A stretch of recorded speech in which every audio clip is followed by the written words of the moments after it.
उमर, तुम्हें अंदाजा भी है तुमने मुझे कहाँ लाकर खड़ा कर दिया है? Zainab, I am really very very sorry. मुझे बिल्कुल भी अंदाजा नहीं था कि ऐसा कुछ हो जाएगा। जब तुम्हारी एक्स वाइफ और बेटे का अचानक घर आ जाने का इम्कान था तो तुम इतनी लापरवाही से कैसे पेश आ सकते थे? तुमने जरा भी सोचा मेरे बारे में? ज़ैनब, मैं वाकई बहुत शर्मिंदा हूँ, लेकिन ऐसी कोई सिचुएशन मेरे जहन में बिल्कुल नहीं थी। लेकिन अब तो हो गई है ना। अगर मैते ने मुझे देख लिया होता तो? देखो उमर, मैं सिर्फ तुम्हें इल्जाम नहीं दे रही हूँ, बल्कि सच कहूँ तो मैं खुद को तुमसे ज्यादा कसूरवार समझती हूँ। मुझसे वो गलती हुई जो कभी जिंदगी में नहीं हुई। ज़ैनब, मैं तुम्हारी बात समझ रहा हूँ, तुम बिल्कुल ठीक कह रही हो। मैं तुमसे माफी मांगता हूँ, लेकिन हम मिलकर बात कर लेते हैं। जो कहना है सामने आकर कहो, मैं भी सब कुछ बताऊंगा।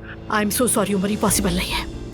देखो ज़ैनब, तुम अभी बहुत गुस्से में हो, होना भी चाहिए, लेकिन तुम्हें दुख देना, तुम्हें तकलीफ देना, यकीन करो मुझे भी बहुत तकलीफ दे रहा है। प्लीज आकर मिल लो। जो कुछ भी कहना है मेरे मुंह पर कह दो, चाहो चीखो चिल्लाओ, जो भी कहना है कह दो, लेकिन प्लीज आ जाओ। मुझे स्कूल जाना है अभी, पहले ही बहुत देर हो चुकी है।